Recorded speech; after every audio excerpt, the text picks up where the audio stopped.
Hamil muda. Aku dibuang suami di pom bensin karena fitnah adik ipar. Hancur dan lapar. Aku bertemu kakek lusuh. Ikut aku, mereka akan menyesal. 2 jam kemudian, manajer bank menelepon panik. Suamiku pucat pasi saat melihat saldo rekeningnya menjadi 0. Sebelum ceritanya dimulai, silakan tulis di kolom komentar dari daerah mana saja teman-teman yang menonton cerita ini. Jangan lupa like dan subscribe agar channel ini bisa semakin berkembang dan bisa mempersembahkan cerita yang lebih menarik lagi. Hamil muda. Aku dibuang suami di pom bensin karena fitnah adik ipar. Hancur dan lapar. Aku bertemu kakek lusuh.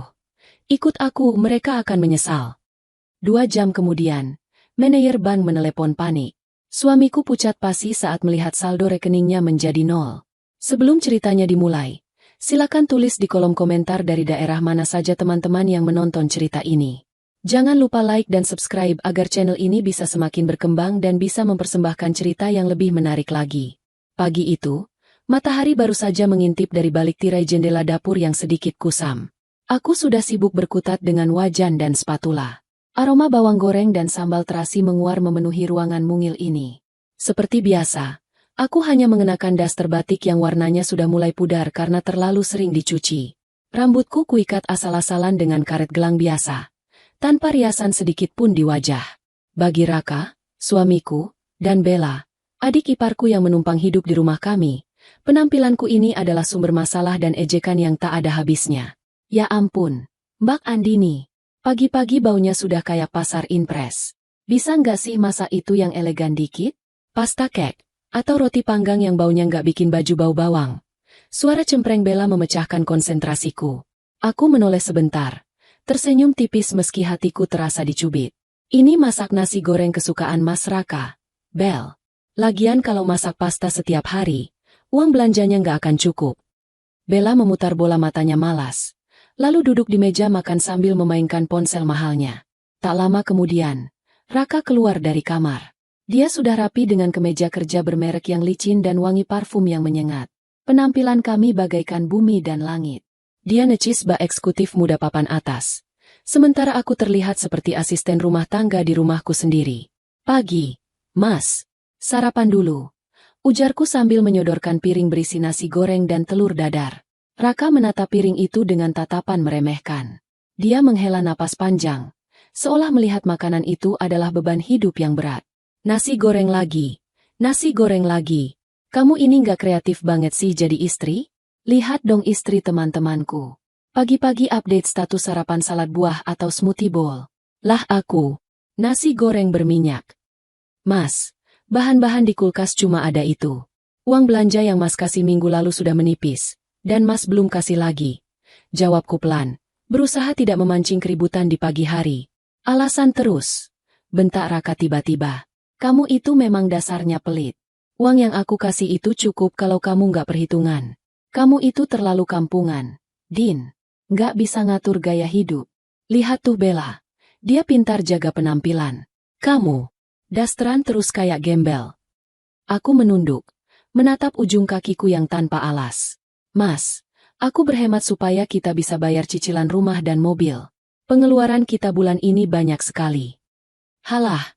Bilang aja kamu malas keluar modal buat dandan. Timpal Bella sambil mengunyah kerupuk yang ada di toples. Mas Raka itu manajer lo. Mbak, malu kali punya istri yang diajak kondangan aja nggak pantas. Kemarin aja pas diajak makan di restoran Jepang, Mbak Andini nolak mentah-mentah alasannya mahal. Padahal Mas Raka mau traktir.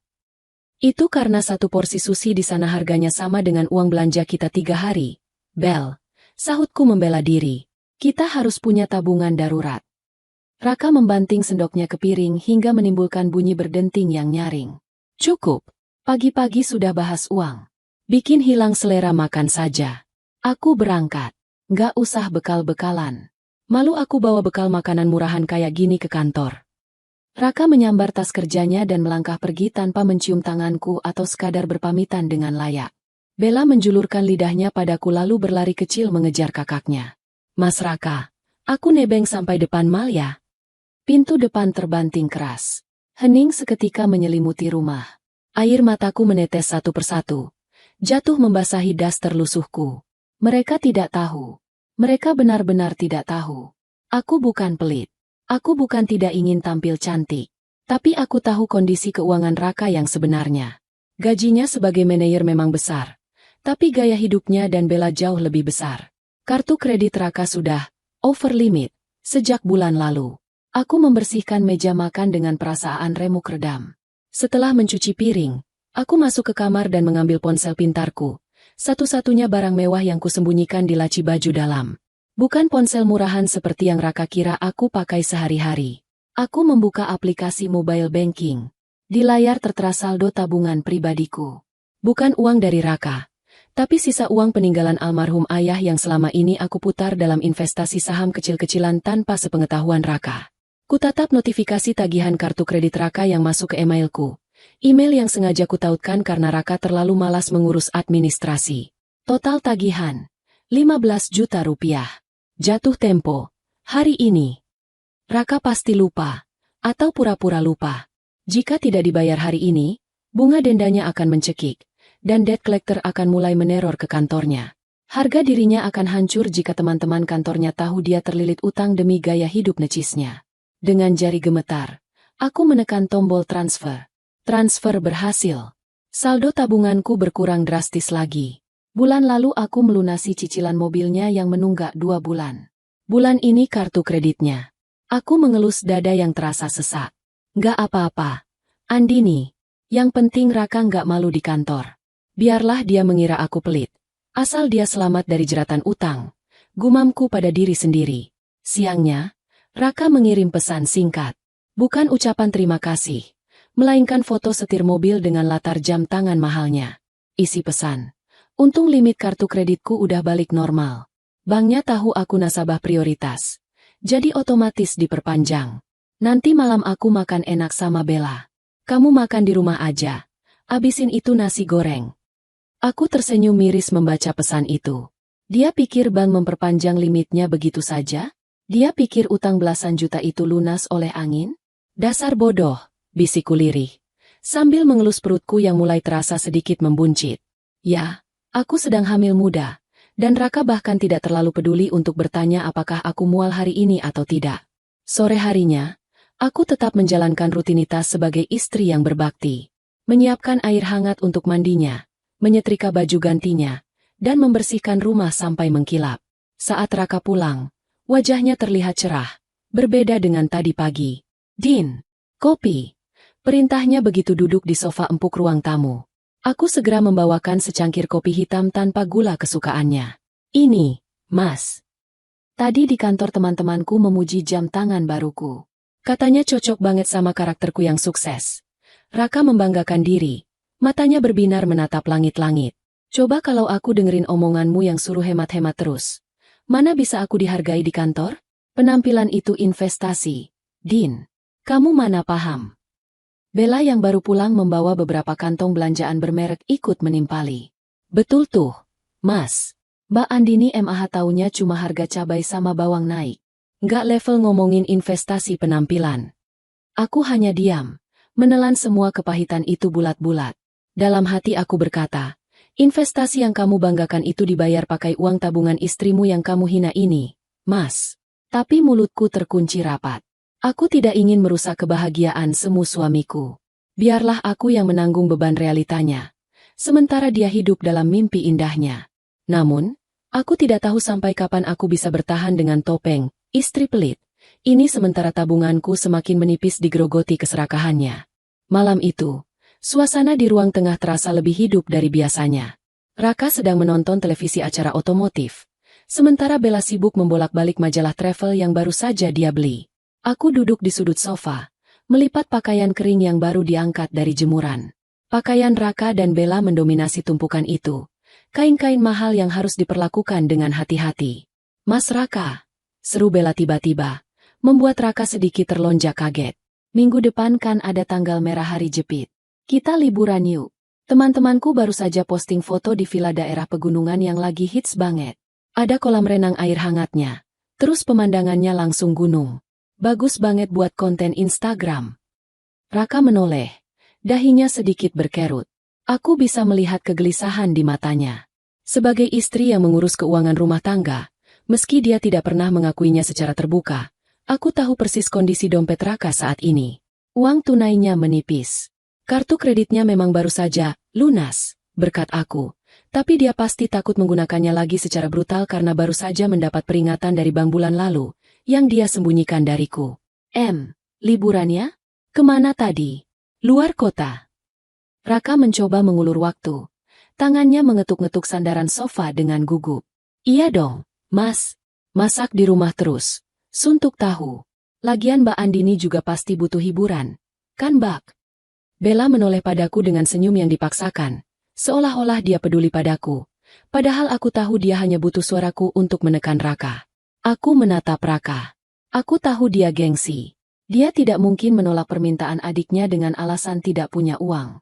Mas, kalau memang dananya belum ada, kita di rumah saja tidak apa-apa. Lagi pula aku lagi sering mual, takut mabuk perjalanan. Ujarku mencoba memberi jalan keluar bagi Raka agar tidak kehilangan muka. Namun, bukannya bersyukur dibela, Raka malah tersinggung. Ego lelakinya terusik. Siapa bilang dananya nggak ada? Kamu ini, Din, selalu saja meremehkan suami sendiri. Masalah uang itu urusan gampang bagi Mas. Nah, gitu dong. Itu baru kakakku. Sorak Bella kegirangan. Jadi kita berangkat Jumat sore ya, Mas? Aku mau booking villanya sekarang biar nggak kehabisan. Harganya lumayan sih, 5 juta per malam, tapi fasilitasnya oke punya. Wajah Raka memucat sekilas mendengar harga itu, tapi dia memaksakan tawa. Hahaha, 5 juta? Kecil itu. Pesan saja, Bel. Pesan untuk 2 malam sekalian. Hatiku mencelos. 10 juta hanya untuk tidur 2 malam? Padahal uang belanja dapur bulan depan belum dia berikan. Tapi aku diam saja. Aku tahu jika aku bicara lagi, aku hanya akan dimaki sebagai istri pelit dan perusak suasana. Malam semakin larut. Raka masuk ke kamar dengan wajah kusut. Dia membuka dompetnya di depan meja rias, lalu mendengus kasar saat melihat isinya yang hanya tinggal beberapa lembar uang ratusan ribu. Dia membuka aplikasi mobile banking di ponselnya, lalu membanting pelan ponsel itu ke kasur. Saldonya tidak cukup untuk membayar tunai villa dan biaya perjalanan mewah yang diminta Bella. Aku pura-pura tidur membelakanginya, tapi mataku tetap terjaga. Aku mendengar dia menelepon seseorang dengan suara berbisik, mungkin mencoba meminjam uang pada temannya, tapi sepertinya hasilnya nihil. Dia mengacak-acak rambutnya frustrasi. Keesokan harinya, saat Raka sedang mandi, aku bangun lebih awal. Aku membuka laci rahasiaku lagi. Amplop coklat berisi uang tunai sisa dividen saham yang kucairkan minggu lalu masih tersimpan rapi. Sebenarnya uang itu rencananya untuk biaya persalinanku nanti dan membeli perlengkapan bayi. Tapi melihat Raka yang semalam suntuk tidak bisa tidur karena gengsi, hatiku luluh juga. Bagaimanapun, dia suamiku. Aku mengambil 10 juta rupiah, memasukkannya ke dalam amplop putih polos. Di depannya, aku menulis dengan spidol hitam, tabungan belanja dapur yang aku sisihkan. Pakailah dulu untuk keperluan mendesak. Dengan hati berdebar, aku menyelipkan amplop tebal itu ke dalam tas kerja Raka, tepat di samping laptopnya. Aku berharap, dengan cara ini dia akan sadar bahwa aku peduli padanya. Bahwa, kepelitanku selama ini membuahkan hasil di saat genting seperti ini. Aku berharap dia akan berterima kasih, atau setidaknya bersikap lebih lembut padaku. 1 jam kemudian, Raka sudah siap berangkat kerja. Dia memeriksa tasnya untuk memastikan tidak ada dokumen yang tertinggal. Tiba-tiba, tangannya menyentuh amplop itu. Dia menariknya keluar dengan kening berkerut. Apa ini? Gumamnya. Aku memperhatikannya dari balik pintu dapur. Jantungku berdegup kencang menanti reaksinya. Raka merobek amplop itu dan matanya terbelalak melihat tumpukan uang merah di dalamnya. Dia membaca tulisan tanganku di amplop itu. Sesaat, ada ekspresi terkejut di wajahnya. Dia menatap ke arah dapur, seolah mencari keberadaanku. Tapi kemudian, Bella keluar dari kamarnya sambil menguap. Mas, jadi transfer uang villanya kan pagi ini? Orang villanya udah nagih nih. Ekspresi Raka berubah seketika. Rasa gengsinya kembali mengambil alih. Dia tersenyum lebar, menyembunyikan amplop yang sudah sobek itu dan hanya memegang uangnya. Oh, jelas dong. Ini Mas baru saja mau setor tunai. Kebetulan Mas baru nemu uang bonus kantor yang keselip di tas. Wah, serius Mas? Banyak banget itu. Mata Bella hijau melihat uang di tangan Raka. Iya dong. Biasalah, Bonus kinerja kuartal kemarin. Mas lupa kalau pernah narik tunai dan taruh di sini. Bohong Raka dengan lancar, tanpa sedikit pun rasa bersalah. Aku keluar dari dapur dengan nampan berisi teh hangat. Berpura-pura baru saja datang. Raka menatapku dengan tatapan angkuh, melupakan tulisan di amplop yang baru saja dia baca. Nih, Din, ucap Raka sambil mengibaskan uang itu di depan wajahku. Kamu lihat kan? Suamimu ini banyak duit. Tadi kamu khawatir soal biaya liburan? Ini buktinya aku punya simpanan yang gak kamu tahu. Jadi jangan suka ngatur-ngatur keuangan aku. Dadaku sesak. Bukan saja dia tidak berterima kasih. Dia malah menggunakan uang pemberianku untuk menyombongkan diri dan merendahkanku lagi. Itu, uang bonus Mas? Tanyaku lirih, memberinya kesempatan untuk jujur. Iyalah. Memangnya uang siapa? Uang kamu? Hah, mana mungkin kamu punya uang segini? Kamu kan cuma bisa ngumpulin uang receh kembalian belanja sayur. Ejek Raka sambil tertawa. Lalu memberikan beberapa lembar pada Bella. Nih, buat kamu beli baju baru buat liburan nanti.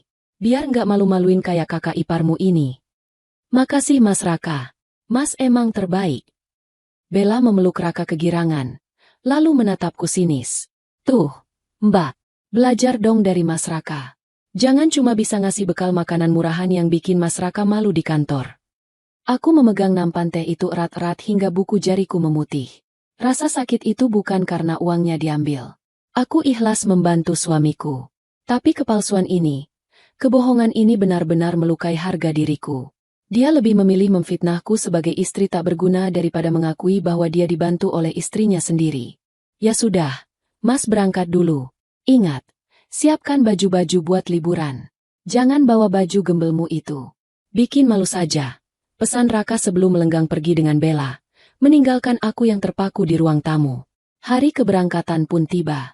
Aku hanya membawa satu tas jinjing kecil berisi beberapa potong daster dan satu gaun sederhana yang agak layak pakai. Sementara Raka dan Bella membawa koper besar bermerek yang mengkilap. Ya ampun, Mbak Andini, kita mau liburan ke villa mewah, bukan mau pulang kampung naik bus ekonomi. Komentar Bella saat melihat tas jinjingku yang ujungnya sedikit terkelupas. Tas itu nggak usah ditenteng-tenteng deh nanti pas check-in. Taruh aja di bagasi paling bawah. Biarin aja, Bel. Orang kampungan mau diajak ke istana juga tetap aja gayanya kampungan. Sahut Raka sambil menyalakan mesin mobil. Ayo masuk. Jangan lama-lama. Nanti macet. Aku duduk di kursi belakang, sementara Bella duduk di depan di samping Raka. Seolah-olah dialah nyonya rumah di mobil ini. Sepanjang perjalanan, mereka asyik mengobrol tentang restoran mahal yang akan dikunjungi dan tempat wisata hits yang akan didatangi. Aku hanya diam, mengelus perutku, dan menatap jalanan yang berlari mundur. Ada perasaan tidak enak yang mengganjal di hatiku. Perasaan bahwa liburan ini tidak akan berakhir indah. Bahwa kepalsuan yang dibangun Raka di atas pengorbananku ini akan menjadi bom waktu yang siap meledak kapan saja. Dan benar saja, aku tidak tahu bahwa bencana besar sedang menungguku di tengah perjalanan nanti. Bencana yang akan mengubah hidupku selamanya. Perjalanan menuju villa yang digadang-gadang sebagai liburan mewah itu terasa seperti siksaan bagiku. AC mobil yang disetel terlalu dingin menusuk kulitku yang hanya berbalut pakaian sederhana. Sementara Bella dan Raka asyik bersenandung mengikuti lagu-lagu pop yang diputar dengan volume keras. Aku duduk di belakang, sendirian. Seperti penumpang tak diundang dalam tamasya keluarga bahagia mereka. Sesekali aku mengusap perutku yang mulai terasa kram karena duduk terlalu lama dalam posisi yang tidak nyaman. Kursi belakang mobil Raka memang agak sempit karena penuh dengan barang-barang belanjaan Bella yang tidak muat di bagasi. Bella, yang duduk di kursi penumpang depan, tidak henti-hentinya memamerkan perhiasan yang dipakainya. Dia mengangkat tangannya tinggi-tinggi, membiarkan sinar matahari yang menembus kaca depan memantul pada cincin berlian yang melingkar di jari manisnya. Gila ya, Mas. Cincin ini emang bikin tangan aku kelihatan berkelas banget. Teman-temanku pasti iri pas lihat nanti. Oceh Bella sambil mematut-matut tangannya di depan cermin. Ifaizeri. Ini berlian asli loh. Bukan kayak cincin kawinnya Mbak Andini yang emas muda itu. Kusam, murahan. Aku hanya bisa menghela napas panjang, menatap cincin kawin di jariku. Cincin ini memang sederhana, tapi maknanya suci bagiku. Berbeda dengan mereka yang mengukur segalanya dari karat dan kemilau.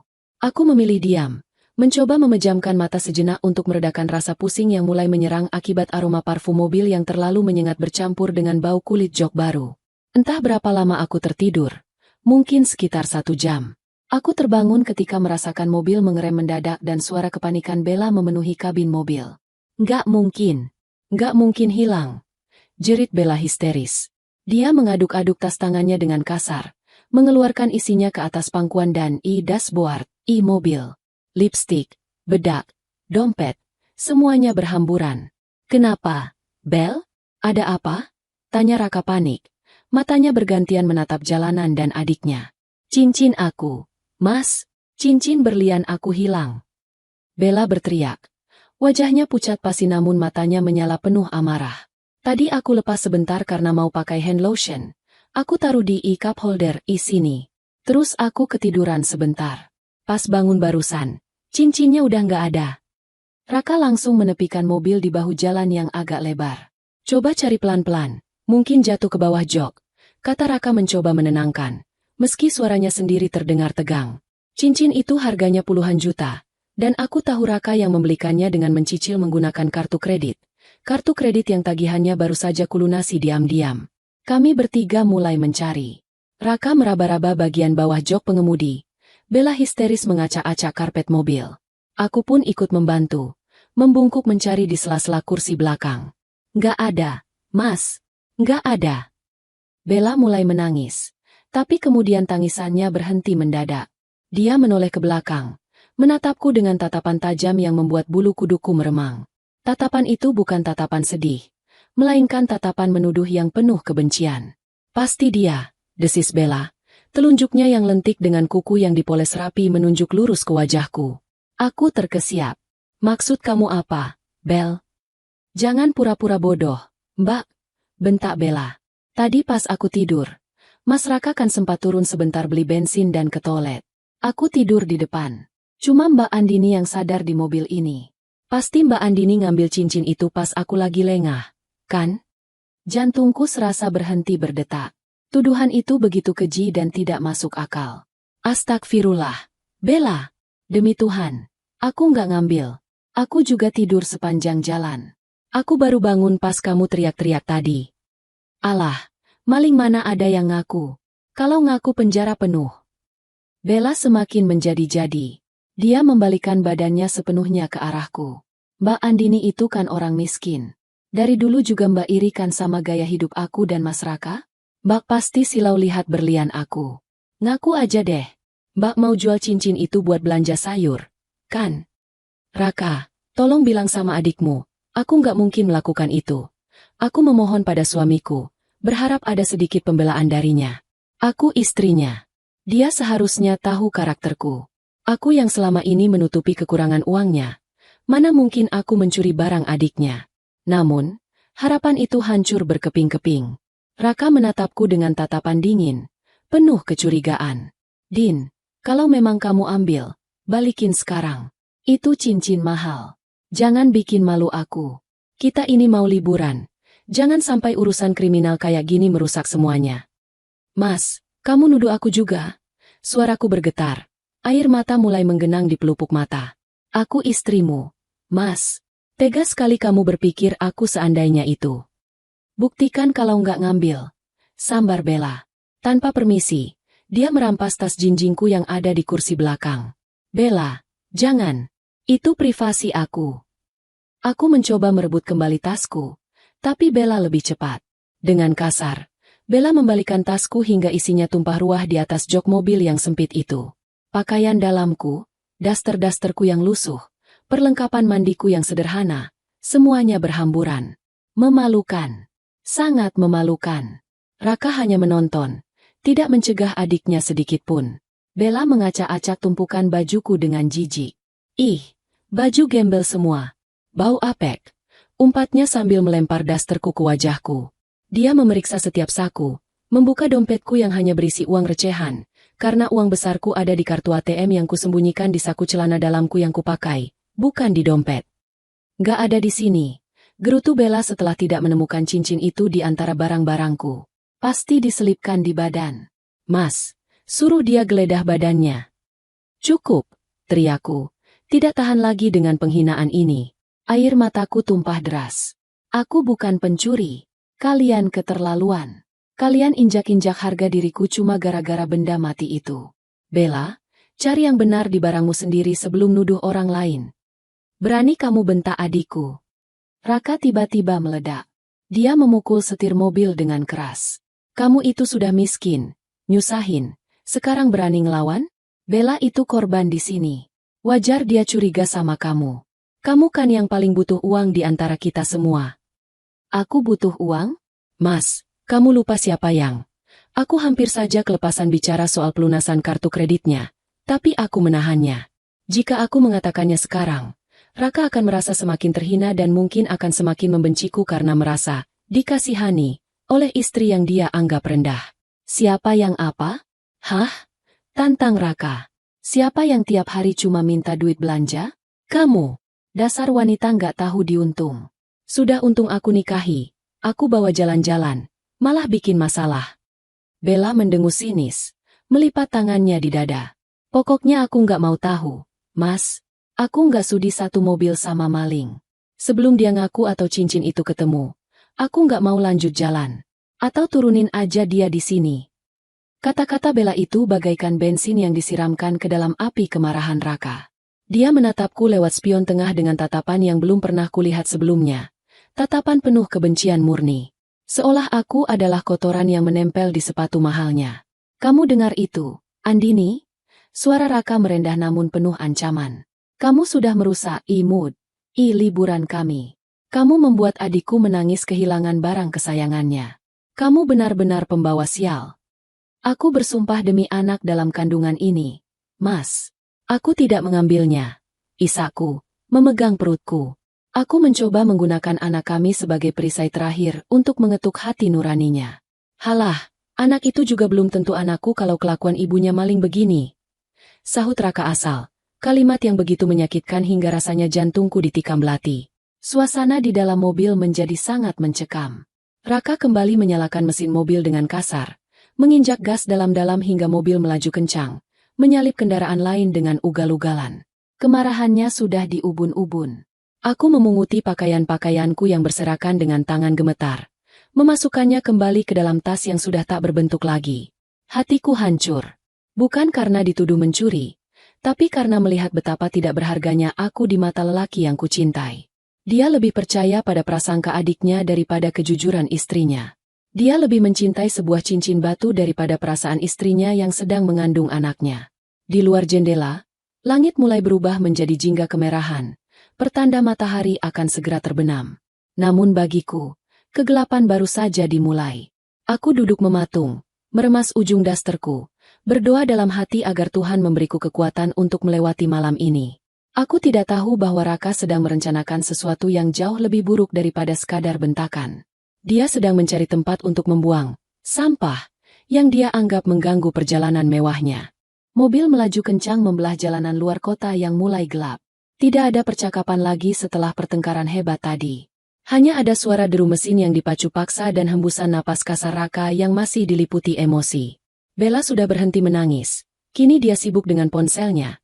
Mungkin mengadu pada teman-temannya atau ibunya tentang kakak ipar jahat yang mencuri cincinnya. Sesekali dia melirikku dengan tatapan jijik melalui spion samping. Langit sudah sepenuhnya hitam ketika Raka tiba-tiba membelokkan setir ke kiri dengan tajam, masuk ke sebuah area peristirahatan, rest area, kecil yang sepertinya sudah jarang disinggahi. Ini bukan rest area besar yang penuh dengan restoran dan lampu terang benderang. Ini hanya sebuah pom bensin tua dengan penerangan remang-remang, sebuah musola kecil yang gelap, dan toilet umum yang pintunya sudah reot. Jantungku berdegup kencang. Firasat buruk menyergapku. Mas, kita mau ngapain berhenti di sini? Ini sepi banget, tanyaku lirih, mencoba memecah keheningan yang menakutkan. Raka tidak menjawab. Dia mematikan mesin mobil, lalu membuka sabuk pengamannya dengan gerakan kasar. Tanpa menoleh padaku, dia keluar dari mobil, membanting pintu pengemudi, lalu berjalan memutar ke pintu belakang tempatku duduk. Pintu di sebelahku ditarik hingga terbuka lebar.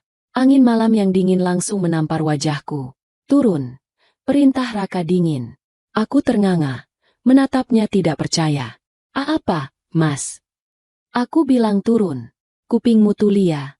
Bentar Raka. Tangannya terulur, mencengkeram lenganku dan menarikku keluar secara paksa. Aduh, Sakit Mas. Lepasin. Aku meronta, mencoba menahan tubuhku agar tidak jatuh ke aspal. Tapi tenaga Raka jauh lebih besar. Dia menyeretku keluar dari mobil seperti menyeret karung beras. Kakiku tersandung trotoar pembatas. Dan aku hampir saja tersungkur jika tidak berpegangan pada pintu mobil. Mas Raka. Istighfar. Mas. Aku lagi hamil. Teriakku sambil memegangi perutku. Rasa takut kini benar-benar menguasai seluruh tubuhku. Raka mendorongku hingga aku terhuyung mundur menjauhi mobil. Justru karena itu, aku mau kamu belajar. Aku nggak sudi bawa maling di mobilku. Aku nggak sudi liburan sama orang yang nggak punya harga diri kayak kamu. Bella menurunkan kaca jendela depan. Wajahnya terlihat puas melihat penderitaanku. Rasain tuh. Makanya jangan panjang tangan. Itu hukuman buat orang yang nggak tahu diri. Mas, tolong jangan tinggalin aku di sini. Ini gelap. Mas, ini sepi. Aku takut. Aku menangis. Air mata bercucuran membasahi pipi. Aku mencoba meraih tangan Raka. Tapi dia menepisnya kasar. Renungkan kesalahanmu di sini. Pikirkan di mana kamu sembunyikan cincin itu. Raka menunjuk wajahku dengan telunjuknya yang gemetar karena marah. Nanti kalau otakmu sudah benar, baru aku pikirkan mau jemput kamu atau tidak. Tapi malam ini, jangan harap kamu bisa tidur enak di villa. Mas, dompetku, tas aku masih di dalam. HP-ku juga. Aku teringat tasku yang tadi dilempar Bella ke lantai mobil. Raka melirik ke dalam mobil, lalu mengambil tas jinjingku yang sudah berantakan itu dan melemparkannya ke arahku. Tas itu jatuh di atas tanah yang becek. Tuh, ambil sampahmu. Tapi dompet utamaku, yang berisi KTP dan sedikit uang receh, terjatuh di sela-sela jok saat Bella mengacak-acaknya tadi. Raka tidak melihatnya, dan dia tidak peduli. Mas, tolong. Aku nggak punya uang sama sekali. HP-ku baterainya habis. Mas, gimana kalau ada apa-apa sama kandungan aku? Aku bersimpuh di kaki Raka, memeluk kakinya. Harga diriku sudah tidak ada artinya lagi. Aku hanya memikirkan nasib bayiku. Demi anak kita, Mas. Raka menendang pelan kakiku agar lepas dari cengkeramanku. Dia menatapku dengan tatapan yang membuat darahku membeku. Tatapan tanpa cinta, tanpa belas kasih. Itu urusanmu. Siapa suruh jadi maling? Hiduplah sesuai kelasmu. Orang miskin tempatnya ya di jalanan, bukan di mobil mewah. Setelah mengucapkan kalimat kejam itu, Raka berbalik, masuk ke dalam mobil, dan membanting pintu. Mas Raka, Mas. Aku menggedor kaca jendela. Buka Mas, jangan tinggalin aku. Mesin mobil menderu. Raka menginjak gas tanpa ragu. Mobil itu melaju meninggalkan debu dan asap knalpot yang menyesakkan dada. Aku berlari kecil mengejarnya. Tapi sia-sia. Cahaya lampu belakang mobil itu semakin menjauh, mengecil, dan akhirnya hilang ditelan kegelapan malam. Hening. Hanya suara jangkrik dan desau angin malam yang terdengar. Aku berdiri sendirian di pinggir jalan raya yang sepi. Di sebuah pom bensin tua yang penjaganya pun entah ada di mana. Tubuhku menggigil hebat. Bukan hanya karena dinginnya udara malam yang menusuk tulang, tapi karena rasa syok yang luar biasa. Suamiku, ayah dari anak yang kukandung, tega membuangku di tempat seperti ini hanya karena tuduhan tanpa bukti. Aku berjalan terseok-seok menuju bangku beton di dekat toilet yang lampunya berkedip-kedip suram. Kakiku lemas. Aku terduduk di sana, memeluk tasku yang kotor. Aku mencoba menyalakan ponselku. Layar hitam. Mati total. Aku lupa mencharge-nya semalam karena sibuk menyiapkan keperluan mereka. Dan di mobil tadi aku tidak diizinkan menggunakan colokan charger karena Bella sedang mencharge powerbank-nya. Gelap. Lapar. Sendirian. Rasa lapar mulai melilit perutku. Terakhir aku makan adalah sisa nasi goreng tadi pagi.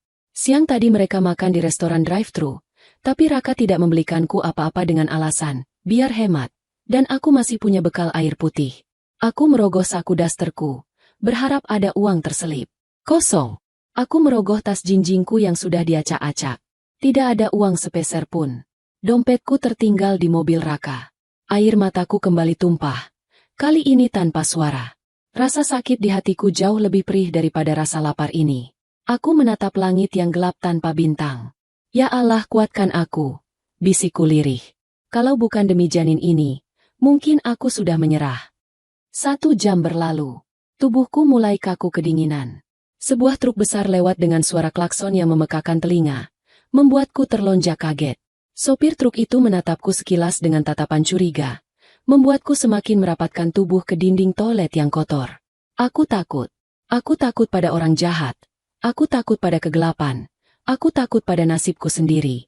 Di titik terendah dalam hidupku inilah, ketika aku merasa dunia benar-benar telah memalingkan wajahnya dariku, aku mendengar suara langkah kaki yang menyeret. Srek srek srek. Aku menoleh dengan waspada. Dari arah tempat sampah besar di ujung area pom bensin, muncul sesosok pria tua. Pakaiannya lusuh, compang-camping, dan berdebu. Rambutnya putih acak-acakan tertutup topi kusam. Di punggungnya dia memanggul karung goni besar yang tampak berat. Seorang pemulung. Pria tua itu berjalan perlahan ke arahku. Aku ingin lari, tapi kakiku terlalu lemas. Aku hanya bisa memeluk tasku erat-erat, bersiap untuk kemungkinan terburuk. Apakah dia akan menyakitiku? Pria tua itu berhenti tepat 2 meter di depanku. Dia menurukan karung goninya. Matanya yang tua namun teduh menatapku lekat-lekat. Tidak ada kilatan jahat di sana. Hanya ada rasa iba yang mendalam. Tangannya yang keriput dan kotor merogoh ke dalam saku celananya yang gombrong. Dia mengeluarkan sebotol air mineral yang masih segel. Mungkin dia baru membelinya atau menemukannya. Dan sebuah roti sobek kemasan plastik. Nih, Neng, minum dulu. Suaranya parau tapi terdengar tulus. Mukamu pucat sekali. Lagi isi ya? Matanya melirik ke perutku. Aku tertegun. Raka, suamiku yang kaya raya, berkat uangku, membuangku tanpa makanan. Sementara pria pemulung ini, yang mungkin untuk makan sendiri saja susah, justru menawarkan bekalnya padaku. Dengan tangan gemetar, aku menerima botol air itu. Terima kasih, Pak. Ucapku terbata. Aku membuka tutup botol dan meneguknya dengan rakus. Air itu terasa sangat segar membasahi tenggorokanku yang kering kerontang. Makan juga rotinya. Kasihan bayinya. Desak pria tua itu, menyodorkan roti. Aku mengangguk. Air mataku menetes lagi.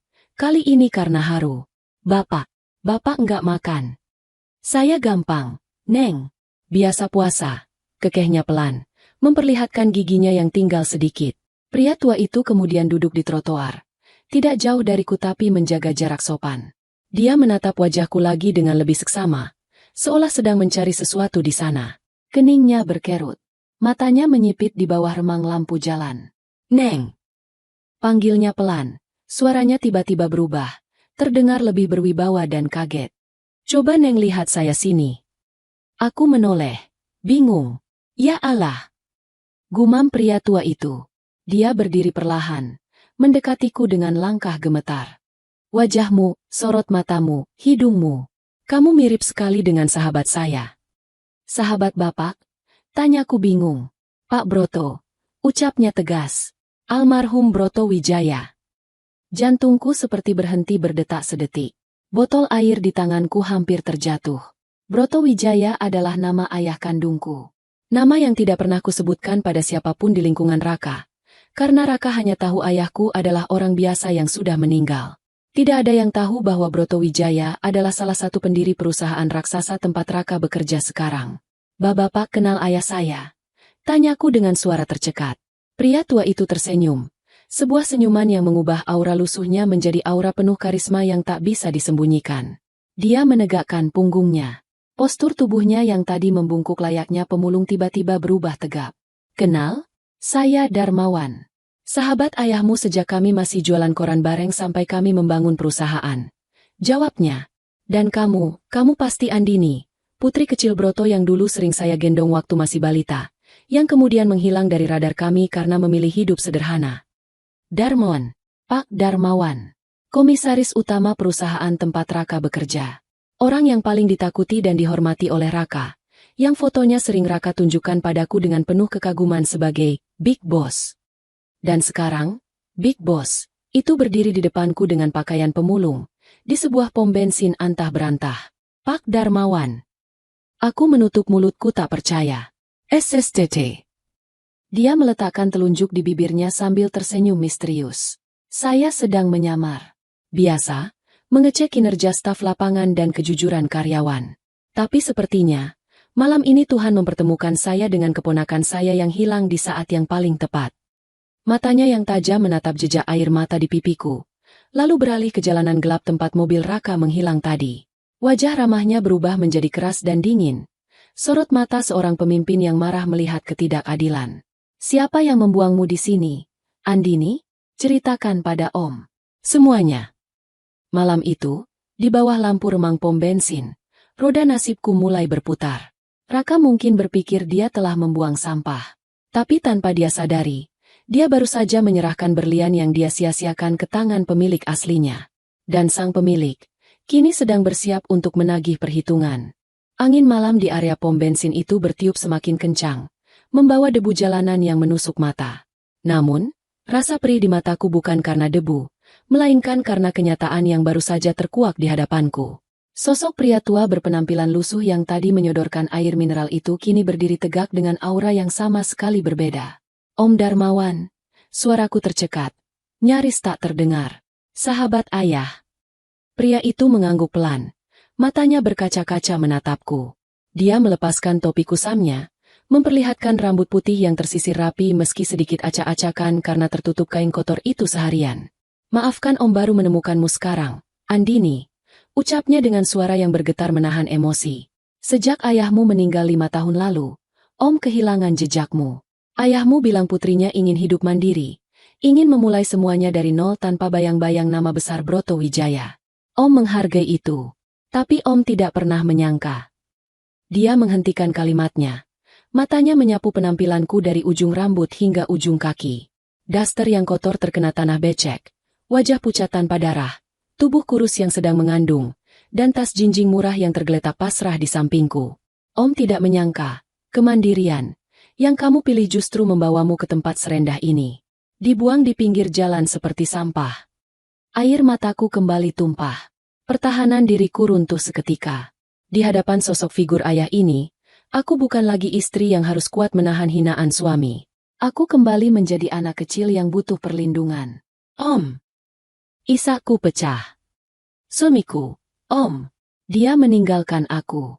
Dia menuduhku mencuri. Pak Darmawan, sang komisaris utama yang ditakuti ribuan karyawan itu, langsung berjongkok di hadapanku. Dia tidak peduli celana kotornya menyentuh lantai paving yang berminyak. Dia menepuk-nepuk punggung tanganku dengan lembut, mencoba menyalurkan kekuatan. Sudah, nak. Jangan menangis lagi. Air matamu terlalu berharga untuk ditangisi bajingan seperti itu. Suaranya berubah tegas, dingin, dan tajam. Ada kemarahan yang meluap-luap di balik nada bicaranya yang tenang. Dia merogoh saku celananya lagi. Kali ini bukan roti yang dia keluarkan, melainkan sebuah ponsel satelit kecil namun terlihat sangat canggih. Kontras sekali dengan penampilannya sebagai pemulung. Dia menekan satu tombol. Halo, Budi. Lacak posisi saya sekarang. GPS aktif. Perintahnya singkat tanpa basa-basi. Aku mendengar suara panik dari seberang telepon. Meski samar. Pak Komisaris, Bapak di mana? Kenapa sinyalnya di area antah berantah? Jangan banyak tanya. Bawa mobil utama. Bawa dokter pribadi saya, Dokter Siska. Saya beri waktu 20 menit. Kalau telat 1 menit saja, kamu angkat kaki dari perusahaan. Ancam Pak Darmawan, lalu mematikan sambungan telepon. Dia kembali menatapku. Tahan sebentar ya, Neng Andini. Bantuan sedang datang. Kamu harus kuat demi bayi di perutmu. Aku mengangguk lemah. Rasa lapar dan dingin membuat kepalaku pening. Om, kenapa Om berpakaian seperti ini? Tanyaku penasaran, mencoba mengalihkan rasa sakit di hatiku. Pak Darmawan tersenyum kecut. Dia melihat pakaiannya sendiri. Ini cara Om melihat kejujuran. Din. Di kantor, semua orang menjilat Om. Semua laporan bagus. Semua senyum manis. Tapi ketika Om jadi orang miskin seperti ini, Om bisa melihat wajah asli karyawan-karyawan Om di lapangan. Bagaimana mereka melayani pelanggan. Bagaimana mereka memperlakukan orang kecil. Dia menghela napas panjang. Tadinya Om sedang memantau kinerja SPBU ini karena ada laporan pungli. Tapi Tuhan punya rencana lain. Tuhan justru menuntun Om untuk bertemu putri sahabat Om yang sedang dizalimi. 20 menit terasa seperti 2 tahun bagiku. Tubuhku menggigil hebat. Pak Darmawan, dengan segala kerendahan hatinya, melepas jaket lusuh berbau apek yang dipakainya, yang ternyata berlapis jaket wol tipis di dalamnya, dan menyelimutkannya ke bahuku. Pakai ini. Baunya memang tidak enak, tapi ini hangat, ujarnya. Terima kasih, Om, bisiku. Kehangatan jaket itu sedikit meredakan gigilku. Meski aroma keringat dan debu jalanan begitu menyengat. Rasanya jauh lebih menenangkan daripada AC mobil mewah Raka yang dingin dan penuh kebencian. Tepat 20 menit kemudian, sebuah sorot lampu LED yang sangat terang membelah kegelapan jalan raya. Sebuah mobil MPV hitam besar, Alphard edisi terbaru, meluncur masuk ke area pom bensin yang sepi itu, diikuti oleh sebuah sedan hitam di belakangnya. Mobil-mobil mewah itu tampak sangat asing di tempat kumuh seperti ini. Penjaga toilet yang sedari tadi bersembunyi di posnya, mengintip dengan takut-takut. Mungkin dia mengira ada pejabat yang datang. Pintu mobil Alphard terbuka otomatis. Seorang pria muda berjas rapi melompat turun dan berlari panik ke arah kami. Di belakangnya, seorang wanita parubaya membawa tas medis juga berlari kecil. Pak Darmawan. Ya Tuhan, Pak, seru pria muda itu. Mungkin asistennya yang bernama Budi. Dia hampir terjengkang melihat bos besarnya duduk di trotoar dengan pakaian gembel. Bapak kenapa? Ada yang luka? Kami lacak sinyal Bapak diam di sini. Kami pikir Bapak dirampok. Simpan panikmu, Budi. Potong Pak Darmawan sambil berdiri. Kewibawaannya langsung memancar meski bajunya penuh noda oli. Bantu keponakan saya. Dia hamil, kedinginan, dan shock berat. Dokter Siska langsung sigap menghampiriku. Mari, Ibu. Saya periksa sebentar nadinya. Hati-hati, Dok. Dia sedang hamil muda. Pesan Pak Darmawan. Aku dibopong masuk ke dalam kabin Alphard yang luas dan wangi aromaterapi lavender.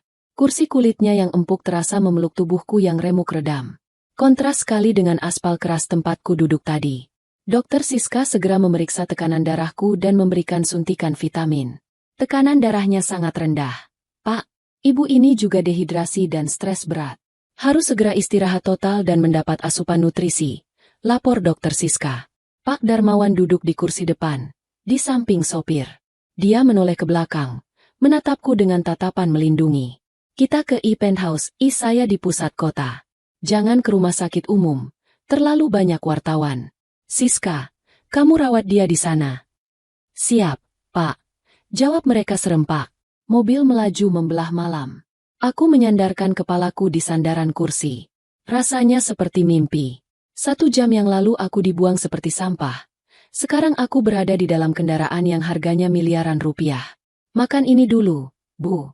Asisten Budi menyodorkan kotak bekal berisi bubur ayam hangat yang sepertinya baru dibeli di jalan.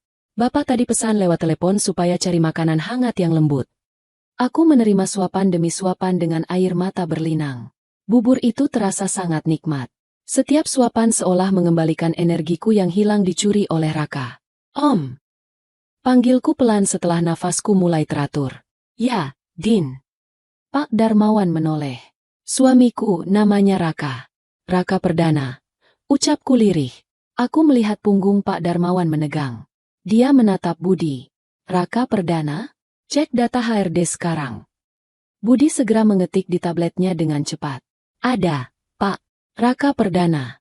Manajer pemasaran cabang utama. Baru dipromosikan 6 bulan lalu. Catatan kinerjanya bagus secara angka, tapi ada beberapa catatan merah soal penggunaan fasilitas kantor yang berlebihan. Pak Darmawan mendengus kasar. Manajer pemasaran?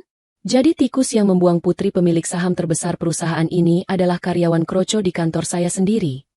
Aku terbelalak. Pemilik saham? Maksud Om? Pak Darmawan tersenyum misterius. Nanti kita bahas setelah kamu mandi dan istirahat. Yang jelas, Andini, mulai malam ini, air matamu tidak akan tumpah sia-sia lagi. Om pastikan itu. Kami tiba di sebuah gedung apartemen mewah yang menjulang tinggi ke langit. Lift pribadi membawa kami langsung ke lantai paling atas. Pintu lift terbuka, menampilkan sebuah ruangan yang lebih luas dari rumah Raka. Lantai marmer, lampu gantung kristal, dan pemandangan kota Jakarta dari ketinggian menyambutku. Para pelayan rumah tangga menyambut kami dengan wajah bingung melihat majikan mereka pulang dengan kostum pemulung membawa seorang wanita hamil yang berantakan. Siapkan kamar tamu utama. Siapkan air hangat, baju ganti yang nyaman, dan makan malam lengkap. Sekarang, perintah Pak Darmawan. Malam itu, Setelah mandi air hangat dan mengenakan piyama sutra yang lembut, aku duduk di tepi ranjang king size yang empuk.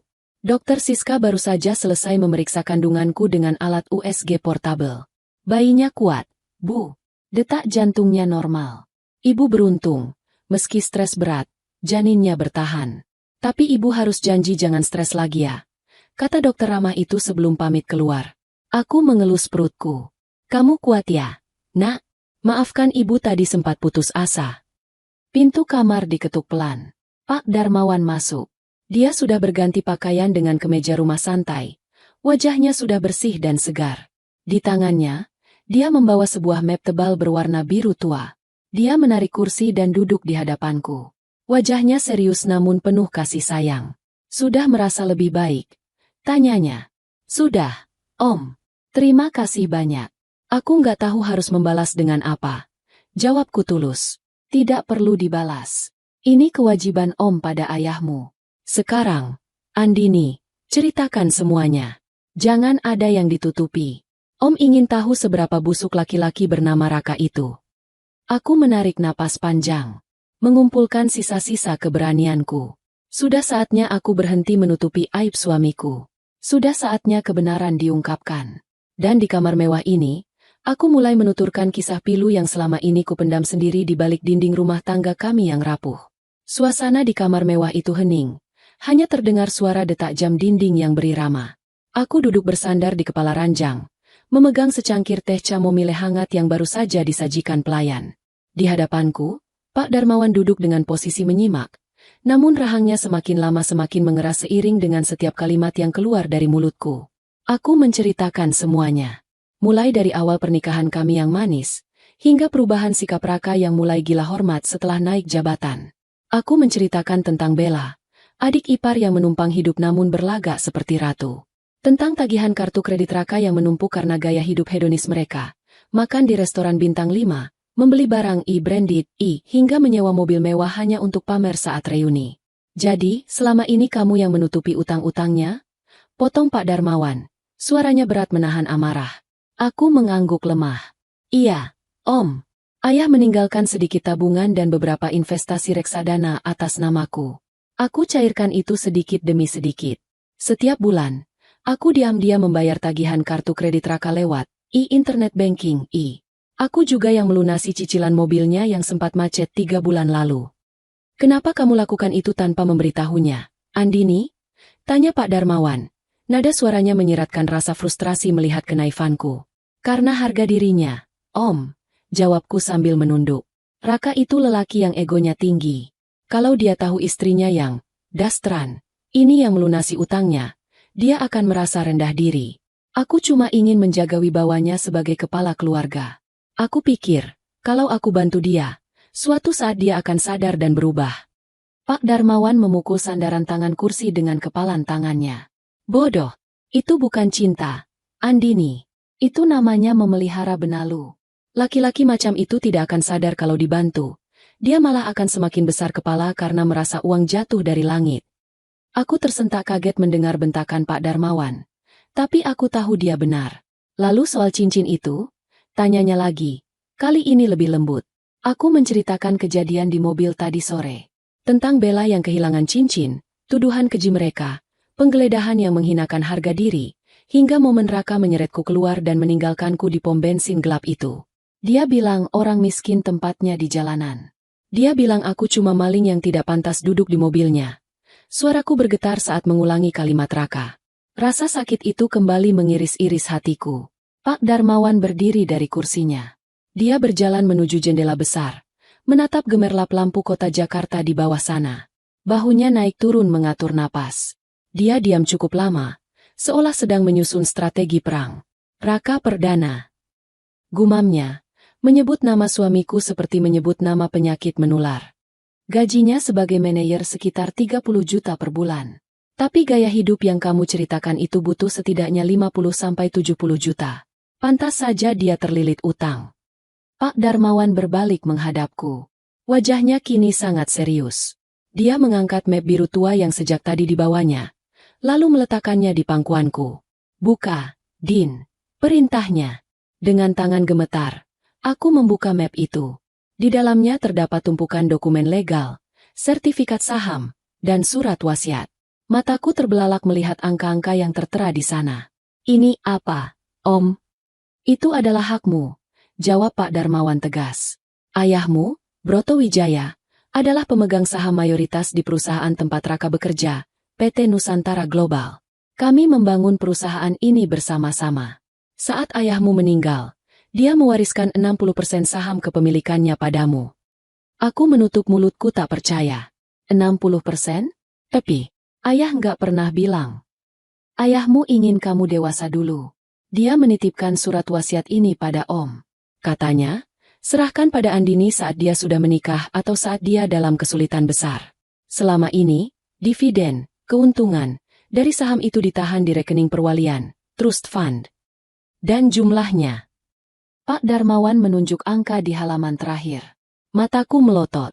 Angka nolnya berderet begitu banyak hingga aku susah menghitungnya. Ratusan miliar rupiah. Selama ini kamu hidup menderita, makan hati, dihina sebagai orang miskin dan kampungan oleh suami yang gajinya bahkan tidak sampai 0, sekian persen dari bunganya uangmu, ujar Pak Darmawan dengan nada ironis. Kamu adalah pemilik perusahaan tempat suamimu bekerja, Andini. Secara teknis, kamu adalah bos tertingginya. Dunia rasanya berputar. Aku, Andini yang selalu diejek bela karena pakai daster, Andini yang dimaki Raka karena dianggap beban, ternyata aku memiliki kuasa untuk membeli harga diri mereka ribuan kali lipat. Tapi Om, aku nggak ngerti bisnis. Aku cuma ibu rumah tangga. Aku merasa kecil. Darah Broto mengalir di tubuhmu. Kamu punya insting itu. Buktinya kamu bisa mengelola keuangan rumah tanggamu dengan cerdas sampai bisa menutupi borosnya suamimu. Sanggah Pak Darmawan. Dia kembali duduk di depanku, menatap mataku tajam. Sekarang pilihan ada di tanganmu. Andini, kamu bisa ambil uang ini, lalu pergi jauh, hidup tenang membesarkan anakmu, dan membiarkan Raka serta adiknya hancur perlahan karena ulah mereka sendiri. Dia memberi jeda sejenak, membiarkan kalimatnya meresap. Atau, lanjutnya, sorot matanya berkilat tajam. Kamu gunakan kekuasaanmu. Kamu ambil hakmu. Kamu duduk di kursi pimpinan. Dan kamu ajari mereka apa arti kata, kasta, yang sebenarnya. Kamu tunjukkan pada mereka siapa sebenarnya yang gembel, dan siapa yang ratu. Aku terdiam. Bayangan wajah Raka saat mendorongku jatuh di aspal pom bensin kembali muncul. Bayangan senyum mengejek bela saat melihatku menangis. Rasa sakit itu bukan lagi kesedihan, tapi berubah menjadi bahan bakar yang panas membara di dada. Aku mengelus perutku. Anakku tidak boleh punya ayah yang merendahkan ibunya. Anakku harus tahu bahwa ibunya bukan wanita lemah. Aku menutup map biru itu dengan tegas. Menatap Pak Darmawan dengan sorot mata yang baru. Sorot mata seorang pewaris yang telah bangun dari tidur panjangnya. Aku pilih opsi kedua. Om, ucapku mantap. Aku mau ambil hakku. Aku mau mereka tahu siapa aku. Pak Darmawan tersenyum lebar. Senyum bangga seorang paman. Bagus. Itu baru Putri Broto. Dia mengambil ponselnya lagi, menelepon kepala bagian keuangan dan tim IT perusahaan. Jam dinding menunjukkan pukul 12 malam. Tapi bagi orang sekelas Pak Darmawan, bisnis tidak pernah tidur. Halo, Herman. Maaf mengganggu malam-malam. Saya butuh kamu bekukan akses korporat Raka Perdana sekarang juga. Perintah Pak Darmawan. Aku menyela. Om, tunggu. Pak Darmawan menahan teleponnya. Kenapa, Din? Berubah pikiran. Aku menggeleng. Bukan. Jangan cuma akses kantor. Om bilang tadi aku punya kuasa. Tentu. Aku yang selama ini mengatur autodebit semua tagihan Raka dari rekening pribadiku yang lama. Listrik rumah, cicilan mobil, kartu kredit. Aku mau blokir semua akses itu sekarang. Aku mau tarik semua dana talangan yang pernah aku transfer ke rekeningnya. Pak Darmawan tertawa kecil, mengangguk setuju. Kejam. Om suka.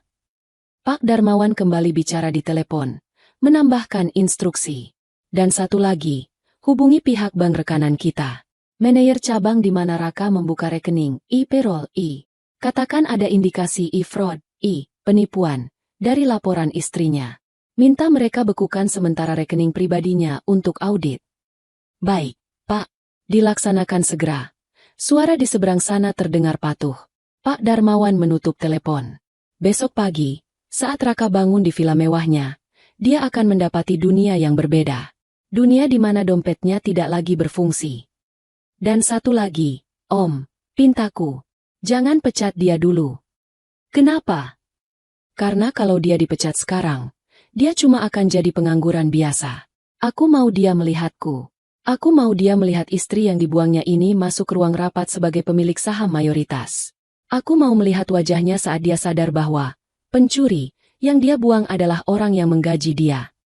Baik, kita mainkan permainannya perlahan. Pak Darmawan menyetujui. Besok, kamu istirahat. Kita urus surat legalitas perpindahan saham. Lusa, ada rapat umum pemegang saham luar biasa, RUPSLB, terkait akuisisi. Raka pasti akan ada di sana, menjilat calon bos baru. Dia tidak tahu, calon bos barunya adalah istrinya sendiri, sambungku dingin. Malam itu, aku tidur dengan perasaan lega yang belum pernah kurasakan sebelumnya. Tidak ada lagi ketakutan akan hari esok. Yang ada hanya penantian manis akan sebuah keadilan.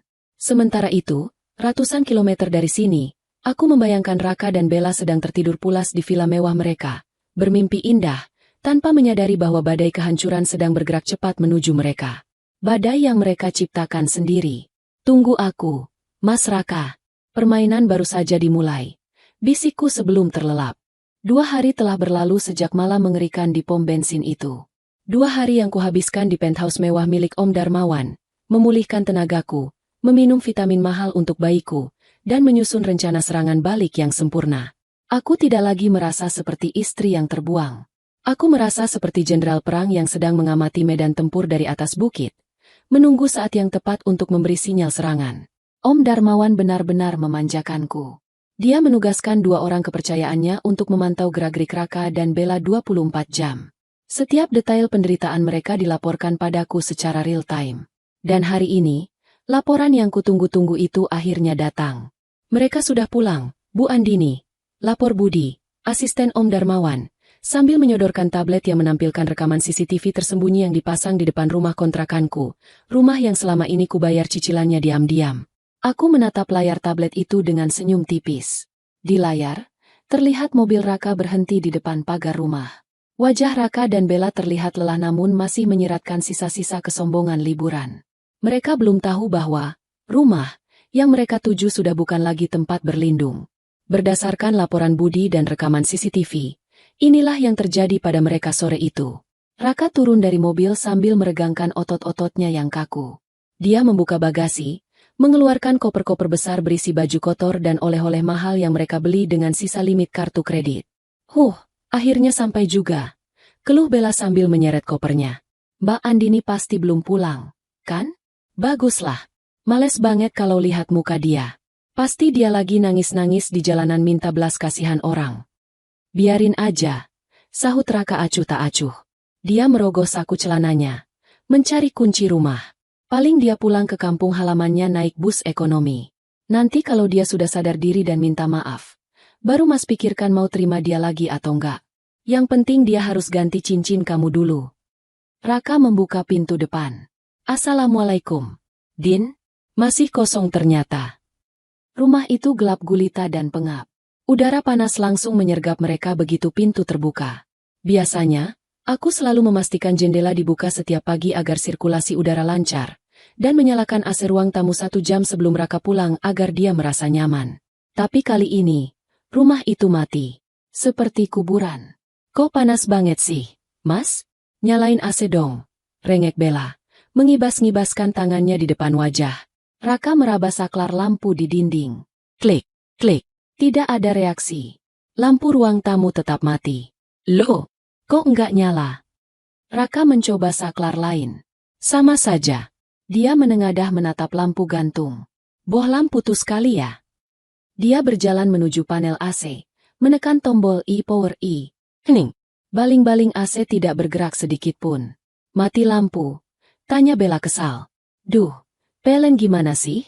Mas, coba cek tetangga. Raka berjalan keluar, menengok ke rumah sebelah. Rumah Bu RT terang benderang. Lampu jalan pun menyala. Hanya rumah kami yang gelap gulita seperti gua hantu. Raka berjalan ke arah meteran listrik di dinding luar. Matanya menyipit melihat segel merah yang menempel di sana dan sebuah surat peringatan yang diselipkan di gagang pintu. Dia menyobek surat itu dan membacanya di bawah sinar lampu jalan. Pemberitahuan pemutusan sementara. Karena tunggakan selama 3 bulan tidak dilunasi dan autodebit gagal diproses, maka aliran listrik diputus per hari ini. Apa? Raka berteriak kaget. Tunggakan 3 bulan? Gila! Perasaan selalu lancar. Dia tidak tahu.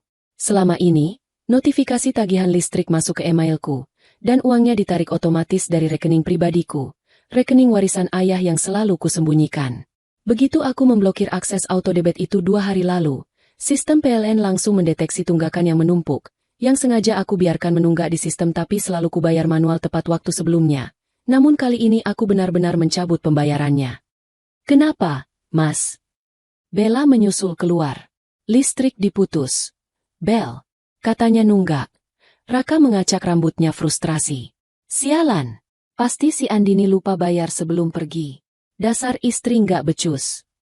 Terus gimana dong? Masa kita tidur gelap-gelapan? Panas, Mas. Banyak nyamuk. Protes Bella. Bayar sekarang aja lewat M-Banking, Mas. Raka mendengus. Dia mengeluarkan ponselnya. Iya. Paling cuma berapa sih? Raka membuka aplikasi perbankannya. Namun, saat dia mencoba login, aplikasi itu loading sangat lama, lalu muncul pop-up merah. Akun Anda sedang dalam penangguhan sementara. Silakan hubungi kantor cabang terdekat. Hah? Kok ditangguhkan? Wajah Raka mulai pucat. Dia mencoba kartu kreditnya di aplikasi pembayaran lain. Transaksi ditolak. Limit tidak mencukupi atau kartu diblokir. Keringat dingin mulai bercucuran di pelipis Raka. Dia mencoba kartu debit yang satu lagi. Sama saja. Semua akses keuangannya lumpuh total. Mas, kenapa lama banget? Desak Bella. Sebentar, Bel. Jaringan lagi IRRI kayaknya. Raka berbohong, padahal tangannya gemetar hebat. Tiba-tiba, sebuah mobil van hitam berhenti di depan pagar rumah mereka yang terbuka. 2 orang pria berbadan tegap dengan jaket kulit turun dari mobil. Wajah mereka garang, tipe wajah yang biasa kulihat menagih utang di pasar, tapi kali ini lebih resmi. Selamat sore, benar ini kediaman Bapak Raka Perdana? Tanya salah satu pria itu dengan suara bariton yang berat. Raka menelan ludah. Iya, saya sendiri. Ada apa ya? Kami dari pihak leasing mobil, ujar pria itu sambil menunjukkan surat tugas. Kami mendapat instruksi untuk menarik unit mobil Pajero Sport yang Bapak gunakan ini. Cicilan sudah menunggak 3 bulan, dan pihak penjamin utama, saya, Andini, telah mencabut surat jaminan pelunasan otomatisnya pagi ini. Apa? Menarik mobil? Enak saja. Raka naik pitam, mencoba menutupi ketakutannya dengan kemarahan. Saya ini manajer. Saya sanggup bayar. Ini pasti ada kesalahan sistem. Kalau sanggup bayar, silakan lunasi sekarang beserta dendanya, Pak. Totalnya 45 juta rupiah. Tantang debt collector itu santai. Raka terdiam. Dompetnya kosong. Rekeningnya beku. Harga dirinya runtuh. Saya akan urus besok di kantor. Jangan ambil mobil saya sekarang. Tetangga bisa lihat. Raka memohon. Suaranya merendah. Maaf, Pak. Perintah kantor harus dieksekusi sekarang. Kuncinya, Pak. Pria itu menadahkan tangan. Bella histeris. Mas Raka, jangan kasih. Itu mobil kesayangan kita. Nanti aku ke kampus naik apa kalau mobilnya diambil? Raka tidak punya pilihan. Pria kedua sudah berdiri di samping pintu pengemudi, siap mendobrak jika perlu. Dengan tangan gemetar dan wajah merah pada menahan malu karena Bu RT dan tetangga lain mulai keluar menonton keributan itu, Raka menyerahkan kunci mobilnya. Dalam hitungan menit, mobil kebanggaan Raka, simbol status sosialnya, dibawa pergi oleh orang asing. Menyisakan Raka dan Bella yang berdiri bengong di halaman rumah yang gelap, dikelilingi tatapan kasihan bercampur nyinyir dari para tetangga. Mas! Bella merengek. Kali ini suaranya terdengar takut. Aku lapar. Kita belum makan malam. Pesan makanan online dong. Raka menatap adiknya dengan pandangan kosong. Nggak bisa, Bel. Kenapa? Semua kartuku, nggak bisa dipakai. Rekeningku nol. Hah? Mas bercanda kan? Bella membelalak. Terus kita makan apa? Raka menatap nanar ke arah dapur yang gelap. Di dapur mungkin masih ada sisa beras, atau mie instan. Mie instan? Masak sendiri? Gelap-gelapan? Tanpa telur? Tanpa kornet? Bella menjerit frustrasi. Ini gara-gara Mbak Andini. Pasti dia bawa kabur uang Mas Raka. Dasar maling. Aku tertawa kecil melihat adegan itu dari layar tabletku di penthouse. Bukan membawa kabur, Bella. Gumamku pelan, seolah bicara pada mereka. Aku hanya mengambil kembali apa yang memang milikku. Dan menutup keran air yang selama ini kalian nikmati tanpa rasa terima kasih. Raka dan Bella masuk ke dalam rumah dengan langkah gontai. Malam itu, di rumah yang panas tanpa AC, diterangi lilin sisa ulang tahun yang nyaris habis, mereka makan mie instan mentah yang diremas. Karena kompor gas pun habis dan mereka tidak punya uang untuk beli tabung gas baru. Aku melihat Raka duduk di lantai, menyandarkan punggungnya ke dinding. Dia menatap langit-langit gelap dengan tatapan kosong. Mungkin dia mulai bertanya-tanya, bagaimana hidupnya bisa berbalik 180 derajat hanya dalam hitungan jam. Nikmati malam pertamamu di neraka dunia, suamiku. Bisikku sambil menutup tablet itu. Asisten Budi menuangkan teh hangat lagi untukku. Bu Andini, besok jadwalnya Raka ke kantor. Tim keamanan sudah saya instruksikan untuk membiarkan dia masuk. Tapi hanya sampai lobi dan ruang rapat umum. Kartu aksesnya ke ruangan manajer sudah dicabut. Bagus, jawabku. Biarkan dia merasa masih punya harapan di kantor. Biarkan dia berpikir ini semua cuma masalah perbankan yang bisa diselesaikan. Supaya jatuhnya nanti makin sakit. Aku berbaring di kasur empuk itu, mencoba tidur. Namun bayangan wajah Raka yang ketakutan tadi justru membuat adrenalinku terpacu. Apakah aku jahat? Tapi mengingat bagaimana dia membuangku yang sedang hamil di jalanan sepi. Kurasa ini belum seberapa. Ini baru permulaan. Sinar matahari pagi yang terik menerobos masuk melalui celah-celah ventilasi rumah Raka, membangunkannya dari tidur yang tidak nyenyak. Dia terbangun di atas sofa ruang tamu dengan leher sakit dan keringat yang membasahi kemejanya. Dia bahkan tidak mengganti baju semalam karena terlalu stres. Di sudut ruangan, Bella masih tertidur meringkuk di atas karpet, memeluk tas mewahnya sebagai bantal. Wajahnya yang biasanya glowing kini terlihat kusam dan berminyak. Raka bangun dengan kepala pening. Perutnya perih karena hanya diisi mie instan mentah semalam. Hal pertama yang dia ingat adalah, mobil hilang, listrik mati, rekening beku. Sial, umpatnya keras, membuat Bella terlonjak bangun. Mas Raka, kaget tahu. Seru Bella dengan suara serak. Jam berapa ini? Aku harus mandi. Lengket banget badan aku. Jam 7. Jawab Raka setelah melihat jam tangannya. Air juga mati. Bel, pompa air kan butuh listrik. Bella melongo. Apa? Terus aku mandi pakai apa? Aku nggak mau bau. Pakai sisa air di bak mandi. Itu pun kalau masih ada. Hemat-hemat. Bentak Raka. Stres membuatnya tidak lagi bisa bersikap lembut pada adiknya yang manja. Aku mau ke kantor. Aku harus luruskan masalah rekening ini dan minta cash advance ke kantor. Kamu di rumah aja, bersihin barang-barang. Mas, aku ikut ke kantor ya? Numpang mandi di sana. Pinta Bella. Nggak bisa. Kamu pikir kantor Mas tempat penampungan gembel? Kamu di sini aja. Tolak Raka kasar. Dia menyambar sisa air mineral di meja. Meneguknya habis, lalu pergi tanpa pamit. Dia harus naik ojek online. Itu pun dia harus mengorek-ngorek celengan receh di kamar untuk membayarnya tunai. Sepeninggal Raka, Bella tinggal sendirian di rumah yang panas dan sunyi itu. Rasa bosan dan kesal membuatnya uring-uringan. Dia tidak bisa main HP karena baterainya habis dan tidak ada listrik untuk charge. Dasar Mbak Andini sialan. Awas aja kalau ketemu, aku jambak rambutnya. Gerutu Bella sambil menendang koper liburannya yang masih tergeletak di ruang tengah. Koper itu terguling, isinya tumpah berantakan. Baju-baju kotor, pakaian dalam, dan oleh-oleh berserakan di lantai. Dengan malas, Bella mulai memunguti barang-barangnya. Dia mengambil sebuah dress bunga-bunga yang dipakainya saat berangkat liburan kemarin. Saat dia mengibas-ngibaskan dress itu untuk dilipat, sesuatu yang berkilau jatuh dari lipatan bagian dalam roknya. Tring! Benda itu menggelinding di lantai keramik, memantulkan sedikit cahaya matahari yang masuk. Bella terpaku. Jantungnya berdetak kencang. Dia membungkuk pelan, memungut benda itu. Itu cincinnya. Cincin berlian yang dia tuduhkan dicuri oleh Andini. Bella memutar-mutar cincin itu dengan tangan gemetar. Ingatannya kembali ke momen di mobil. Saat itu dia sedang memakai hand lotion, lalu melepaskan cincinnya dan meletakkannya di pangkuan, bukan di cup holder. Kemudian dia ketiduran.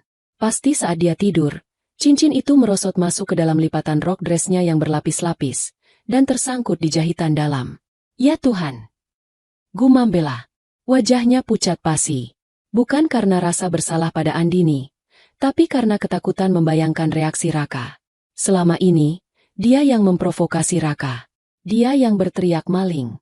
Dia yang membuat Raka membuang istrinya yang sedang hamil di jalanan. Kalau Mas Raka tahu ini, dia bisa bunuh aku. Bisik Bella ngeri. Tapi kemudian, otak liciknya bekerja. Apa aku buang saja cincin ini? Pura-pura nggak pernah ketemu? Tapi sayang banget. Ini harganya 50 juta. Saat Bella sedang berperang batin, pintu depan terbuka kasar. Raka pulang lagi dengan wajah yang lebih kusut dari sebelumnya. Kenapa balik, Mas? Tanya Bella panik, menyembunyikan cincin itu di genggaman tangannya di belakang punggung. Ojeknya nggak mau ambil orderan kalau bayar tunai jarak jauh. Aplikasi Mas nggak bisa dipakai. Raka membanting pintu. Terus Mas coba jalan kaki ke depan. Ketemu Pak RT. Malu banget ditanyain kenapa mobilnya ditarik leasing. Mas bilang aja mau dijual. Raka duduk di sofa, memijat pelipisnya. Bel, kamu yakin banget kan Andini yang ambil cincin itu? Bella menelan ludah. Keringat dingin mengalir di punggungnya. Bener kok, Mas. Soalnya kalau sampai cincin itu nggak ketemu, kita rugi bandar. Bel, Mas butuh jual cincin itu buat bayar utang leasing supaya mobil bisa balik. Cuma itu aset yang bisa dicairkan cepat. Mendengar kata, uang, dan mobil balik, pertahanan Bella runtuh. Dia butuh kenyamanan hidupnya kembali. Mas. Bella melangkah maju perlahan. Sebenarnya. Apa? Bella mengulurkan tangannya yang gemetar. Membuka genggamannya. Cincin berlian itu berkilau di sana. Mata Raka membelalak. Dia menyambar cincin itu dari tangan adiknya. Ini. Kamu nemu di mana? Di lipatan baju kotor aku tadi, Mas. Nyangkut. Cicit Bella takut-takut. Hening. Raka menatap cincin itu. Lalu menatap Bella. Wajahnya merah padam. Urat-urat di lehernya menonjol. Jadi. Suara Raka bergetar menahan amarah yang meledak-ledak. Andini nggak nyuri. Bella menggeleng cepat. Mundur selangkah. Aku nggak tahu, Mas. Sumpah, aku pikir beneran hilang. Goblok. Raka menampar meja keras sekali hingga vas bunga di atasnya jatuh pecah. Kamu tolol banget, Bella. Gara-gara kecerobohanmu, aku buang istriku. Aku buang Andini. Tapi anehnya, dalam kemarahan itu, tidak ada kata, kasihan Andini. Yang keluar dari mulut Raka selanjutnya justru membuatku, yang membayangkan adegan ini, semakin yakin untuk menghancurkannya. Kamu tahu nggak, Bel? Raka mencengkeram bahu adiknya. Kalau Andini nggak ada, siapa yang bakal bayar utang-utang ini? Kamu pikir Mas nggak tahu kalau selama ini Andini yang diam-diam bayarin kartu kredit Mas? Mas tahu, Bel. Mas cuma pura-pura nggak tahu biar harga diri Mas terjaga. Tapi sekarang dia nggak ada. Siapa yang mau talangin Mas? Ternyata Raka tahu. Bajingan itu ternyata tahu pengorbananku selama ini. Dan dia memanfaatkannya. Terus kita harus gimana, Mas? Bella menangis. Cari Andini. Sekarang. Raka panik. Dia merogoh saku celananya. Mengambil HP-nya. Kita harus minta maaf. Kita harus bujuk dia pulang. Kalau perlu Mas sujud-sujud deh. Yang penting dia balik dan bersihin kekacauan ini. Raka menekan nomor teleponku dengan jari gemetar. Dia mengaktifkan loudspeaker. Nomor yang Anda tuju tidak dapat dihubungi atau sudah tidak aktif. Cobalah beberapa saat lagi. Raka mencoba lagi. Dan lagi. Sial. Dia ganti nomor. Raka melempar HP-nya ke sofa. Dia mondar-mandir seperti setrikaan rusak. Kemana dia pergi? Rumah orang tuanya sudah dijual lama. Dia nggak punya teman dekat yang kaya. Mas, mungkin dia lapor polisi. Tanya Bella ketakutan. Jangan ngomong sembarangan. Kalau dia lapor polisi soal KDRT, karir Mas tamat. Raka semakin panik. Enggak, Andini itu bucin sama Mas. Dia wanita lemah. Paling dia cuma ngumpet di masjid atau panti sosial. Raka menatap cincin di tangannya. Besok ada rapat besar di kantor. Ada akuisisi perusahaan. Mas harus tampil prima di sana. Kalau Mas berhasil ambil hati pemilik baru, Mas bisa dapat bonus besar atau naik jabatan. Masalah Andini kita urus nanti sore. Yang penting besok Mas harus selamatkan karir dulu. Terus cincin ini. Jual. Sekarang juga kita ke pasar loak. Jual buat modal Mas beli baju baru dan bayar tunggakan listrik biar Mas bisa mandi air hangat nanti malam. Penampilan Mas besok harus sempurna. Mereka benar-benar tidak punya hati. Setelah tahu aku tidak bersalah, bukannya mencariku karena khawatir akan keselamatan istri yang hamil, mereka malah mau menjual cincin penyebab masalah itu demi penampilan Raka di rapat esok hari. Aku tersenyum dingin di kamarku. Berdandanlah yang rapi, Mas Raka. Bisikku pada bayangan suamiku. Pakailah uang hasil jual cincin itu untuk membeli dasi terbaikmu. Karena besok, aku ingin kamu terlihat sempurna saat aku mematahkan kakimu di depan semua orang. Aku mengambil ponsel baruku, mengirim pesan singkat pada Om Darmawan. Om, pastikan Raka hadir di rapat besok. Jangan sampai dia dilarang masuk. Siapkan panggungnya. Balasan masuk dengan cepat. Beres, bos besar. Panggung eksekusi sudah siap. Besok adalah hari penghakiman. Dan palu hakim sudah ada di tanganku. Pagi ini aku bangun jauh lebih awal dari biasanya. Bukan untuk menyiapkan sarapan atau menyetrika kemeja Raka seperti rutinitas tahun-tahun sebelumnya, melainkan untuk mempersiapkan diriku sendiri menghadapi hari terbesar dalam hidupku. Di depan cermin besar kamar penthouse Om Darmawan, aku menatap pantulan diriku yang nyaris tak kurencanakan. Tidak ada lagi Andini yang kusam dengan daster batik pudar. Tidak ada lagi rambut yang digelung asal-asalan dengan karet gelang. Hari ini, aku mengenakan setelan blazer sutra berwarna biru dongker yang membalut tubuh hamilku dengan elegan namun tegas. Rambutku ditata rapi, digerai bergelombang, memberikan kesan dewasa dan berwibawa. Wajahku dipoles make up tipis namun tajam, menyembunyikan sisa-sisa kesedihan di mataku dan menggantinya dengan sorot mata penuh determinasi. Di jari manisku, cincin kawin emas muda yang dulu dihina Bella sudah kulepas, digantikan oleh cincin warisan ibu bertahtakan safir biru yang nilainya bisa membeli harga diri Raka 10 kali lipat. Sudah siap, Bu Bos? Suara Om Darmawan terdengar dari ambang pintu.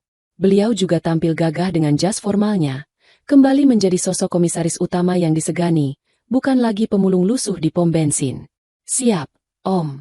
Jawabku mantap sambil menarik napas panjang. Ayo kita beri mereka pelajaran. Mobil Alphard hitam membawa kami membelah kemacetan Jakarta menuju gedung pencakar langit PT Nusantara Global. Jantungku berdegup kencang, bukan karena takut, tapi karena adrenalin yang membuncah. Aku membayangkan wajah Raka. Aku tahu dia pasti sudah ada di sana, duduk dengan gelisah, mencoba menutupi kebobrokan hidupnya dengan setelan jas baru yang dibelinya dari hasil menjual cincin. Sial, itu. Sementara itu, di ruang rapat utama lantai 30. Raka duduk di kursi yang agak di belakang. Dia sengaja memilih posisi yang tidak terlalu mencolok tapi cukup strategis untuk terlihat oleh pimpinan rapat. Kemejanya licin, dasinya baru, dan dia memakai parfum berlebihan untuk menutupi bau keringat dinginnya. Dia tersenyum kaku pada rekan-rekan kerjanya, mencoba menyembunyikan fakta bahwa dia berangkat ke kantor naik ojek dan baru saja sarapan roti tawar tanpa selai karena tidak punya uang. Katanya hari ini pemilik saham mayoritas yang baru akan datang. Ya? Bisik rekan di sebelahnya.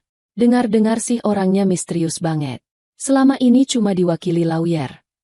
Siapapun dia, semoga bisa bawa angin segar. Dan bonus, sahut Raka sok akrab. Padahal pikirannya sedang kacau memikirkan cara membayar tagihan listrik yang menunggak nanti sore. Tiba-tiba, pintu ruang rapat terbuka lebar.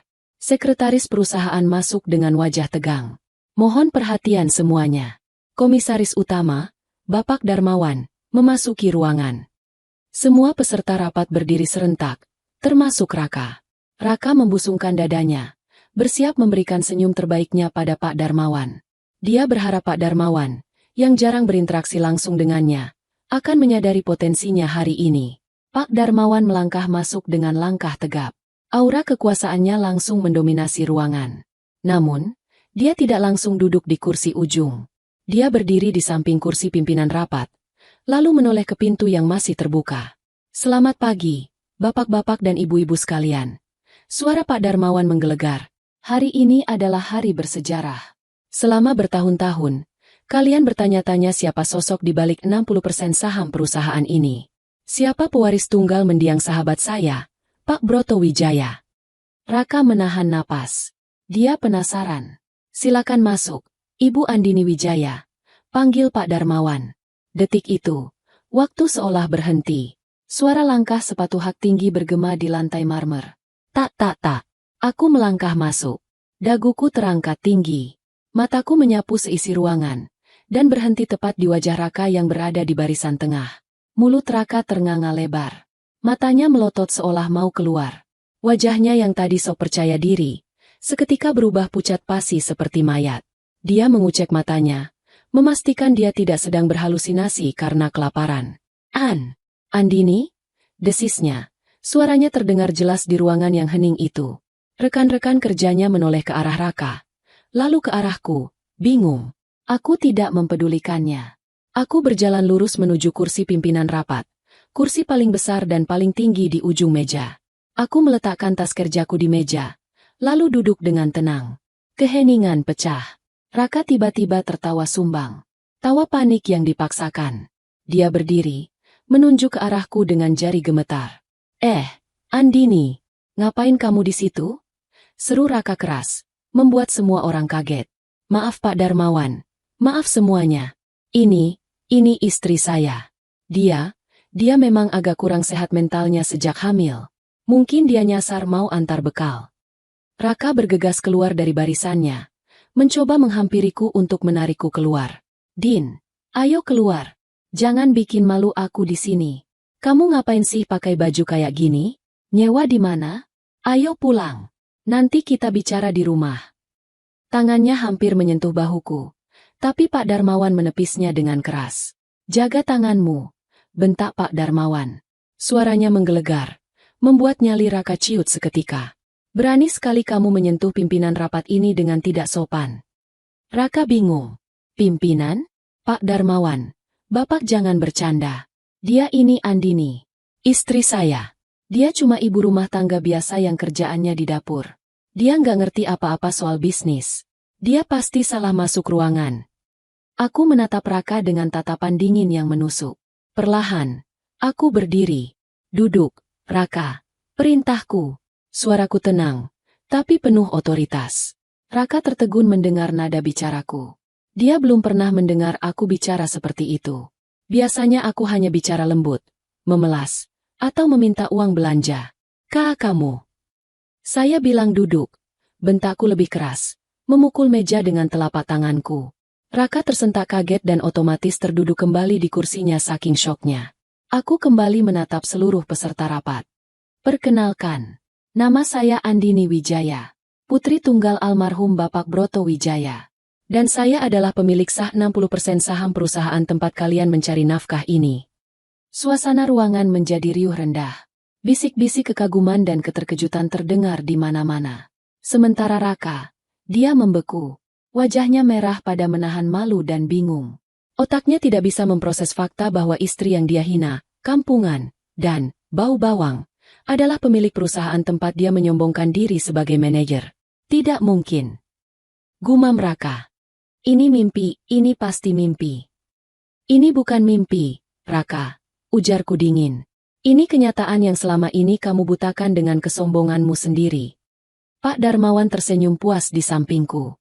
Mulai hari ini, Ibu Andini akan mengambil alih kepemimpinan aktif. Semua keputusan strategis ada di tangannya, termasuk evaluasi kinerja manajerial.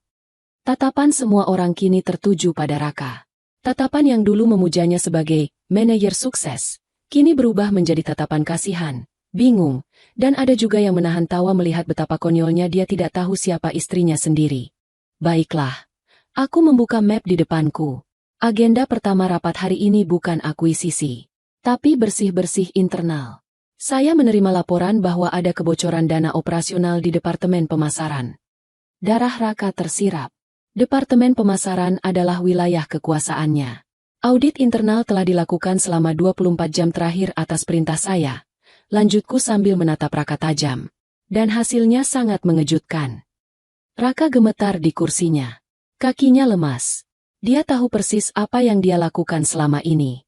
Markup anggaran gathering, laporan perjalanan dinas fiktif, hingga penggunaan kartu kredit korporat untuk makan malam pribadi dengan Bella. Dia pikir semua itu aman karena dia pandai memanipulasi laporan. Dia tidak tahu bahwa Big Boss-nya tidur di sebelahnya setiap malam. Inilah saatnya. Saat di mana sang pemburu menjadi buruan. Suasana ruang rapat yang tadinya penuh kasakusuk kini menjadi hening mencekam. AC sentral yang dingin seolah tak mampu mendinginkan keringat yang mengucur deras di dahi Raka. Dia duduk seperti terdakwa di kursi pesakitan. Matanya liar menatap sekeliling, mencari jalan keluar. Tapi pintu dijaga oleh 2 orang security berbadan tegap. Aku mengambil sebuah dokumen tebal dari map di hadapanku, lalu melemparkannya ke tengah meja panjang itu. Bunyi braak saat dokumen itu mendarat membuat Raka terlonjak kaget. Bisa tolong jelaskan ini, Saudara Raka Perdana? Tanyaku datar. Raka menelan ludah. Tangannya gemetar saat meraih dokumen itu. Saat dia membukanya, matanya terbelalak melihat deretan bukti transaksi yang dia kira sudah dia kubur dalam-dalam. Bukti transfer ke rekening pribadi, struk belanja barang mewah yang diklaim sebagai hadiah klien, hingga tagihan hotel bintang 5 saat dia liburan bersama Bella yang dimasukkan sebagai biaya meeting luar kota. Ini bisa saya jelaskan. Din maksud saya, Bu Andini. Raka tergagap, lidahnya keluh. Dia bingung harus memanggilku apa. Jelaskan apa? Potongku tajam. Jelaskan bahwa kamu menggunakan uang perusahaan untuk membiayai gaya hidup mewahmu dan adikmu? Jelaskan bahwa kamu merampok perusahaan milik istrimu sendiri untuk menghina istrimu sebagai orang miskin. Andini, tolong. Raka mulai merengek, melupakan harga dirinya di depan bawahannya. Kita bicara di rumah ya? Jangan di sini. Malu. Din. Aku suamimu. Suami. Aku tertawa sinis. Tawa yang menyayat hati. Suami macam apa yang membuang istrinya yang sedang hamil muda di pom bensin sepi tengah malam? Suami macam apa yang membiarkan adiknya memfitnah istrinya mencuri demi sebuah cincin? Gumam kaget terdengar dari seluruh peserta rapat. Hah? Dibuang di pom bensin? Bisik salah satu manajer senior. Gila, sadis banget. Padahal istrinya yang punya perusahaan. Wajah Raka hancur lebur. Reputasi yang dia bangun bertahun-tahun sebagai pria family man yang sukses, runtuh dalam hitungan detik. Dia kini telanjang bulat di mata sosial. Saya tidak butuh penjelasanmu, Raka. Tegasku. Data tidak pernah berbohong. Berdasarkan audit forensik ini, total kerugian negara yang kamu sebabkan mencapai hampir 1 miliar rupiah dalam 2 tahun terakhir. Raka merosot di kursinya. 1 miliar. Ya. Dan karena ini adalah perusahaan publik, tindakanmu bukan hanya pelanggaran etik, tapi tindak pidana penggelapan. Lanjutku tanpa ampun. Pak Darmawan, silakan. Pak Darmawan mengangguk memberi kode. Pintu ruang rapat kembali terbuka. 2 orang petugas kepolisian berseragam lengkap masuk ke dalam ruangan. Raka panik setengah mati. Dia langsung melompat dari kursinya dan berlari ke arahku. Dia menjatuhkan dirinya di kakiku, bersimpuh di lantai marmer yang dingin di depan semua orang. Dia memeluk kakiku erat-erat. Din, Andini, sayang, maafkan aku. Ampun, Din. Raka menangis meraung-raung. Ingusnya meleleh. Air matanya membanjiri sepatu mahalku. Jangan penjarakan aku. Aku suamimu, Din. Ayah dari anakmu. Kasihan anak kita kalau ayahnya dipenjara. Aku menatapnya dari atas ke bawah. Dulu, aku selalu takut kehilangan dia. Dulu, aku selalu merasa rendah diri di hadapannya. Tapi sekarang, melihatnya mengemis seperti ini, aku hanya merasakan rasa jijik dan kasihan. Justru karena aku sayang anakku, aku harus menjauhkan dia dari ayah yang kriminal dan tidak punya hati sepertimu. Jawabku dingin. Aku menarik kakiku dari pelukannya. Tapi, Din, aku hilaf. Aku janji bakal berubah. Aku bakal jadi suami yang baik. Kita mulai dari nol lagi ya. Tolong, Din, aku nggak punya apa-apa lagi selain kamu. Salah. Koreksiku. Kamu memang tidak punya apa-apa. Mobilmu sudah ditarik leasing. Rumah kontrakanmu sudah diputus listriknya. Hartamu habis. Dan sekarang, karirmu tamat. Tapi kamu salah kalau bilang, selain kamu. Karena aku membungkuk sedikit, menatap matanya yang basah dan merah. Aku bukan lagi milikmu. Pengacara saya akan mengirimkan surat gugatan cerai ke sel tahananmu besok pagi. Tidak, Andini. Jangan. Teriak Raka histeris saat dua polisi itu menarik paksa tubuhnya untuk berdiri. Borgol besi berbunyi klik mengunci kedua tangannya di belakang punggung. Bawa dia. Perintah Pak Darmawan. Raka diseret keluar ruangan sambil terus berteriak memanggil namaku dan memohon ampun. Suara raungannya menggema di lorong kantor. Menjadi tontonan karyawan yang berkerumun di luar. Setelah pintu tertutup dan suara Raka menghilang, keheningan kembali menyelimuti ruang rapat. Aku kembali duduk. Merapikan blazerku yang sedikit kusut. Tanganku mengelus perutku pelan. Sudah selesai. Nak, ayahmu sudah mendapat pelajaran. Maaf atas gangguan dramanya. Ucapku tenang pada peserta rapat yang masih syok. Kita lanjutkan agenda rapat. Mengenai posisi manajer pemasaran yang kosong, saya akan membuka seleksi internal yang adil mulai besok. Epilog. 6 bulan kemudian. Aku duduk di teras belakang rumah baruku.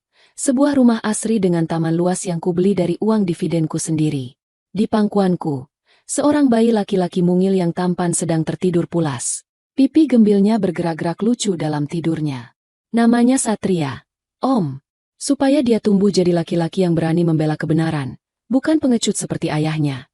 Ujarku pada Pak Darmawan yang datang berkunjung membawakan hadiah kereta dorong. Nama yang bagus. Puji Pak Darmawan. Kamu terlihat bahagia, Din.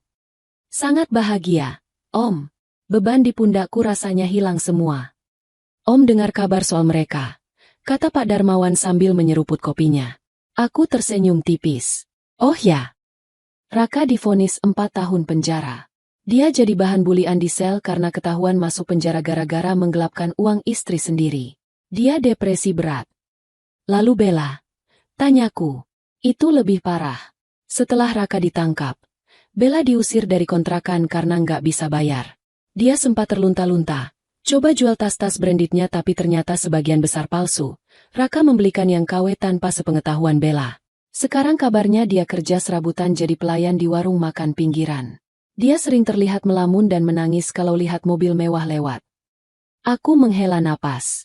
Tidak ada rasa dendam lagi, tapi juga tidak ada rasa iba.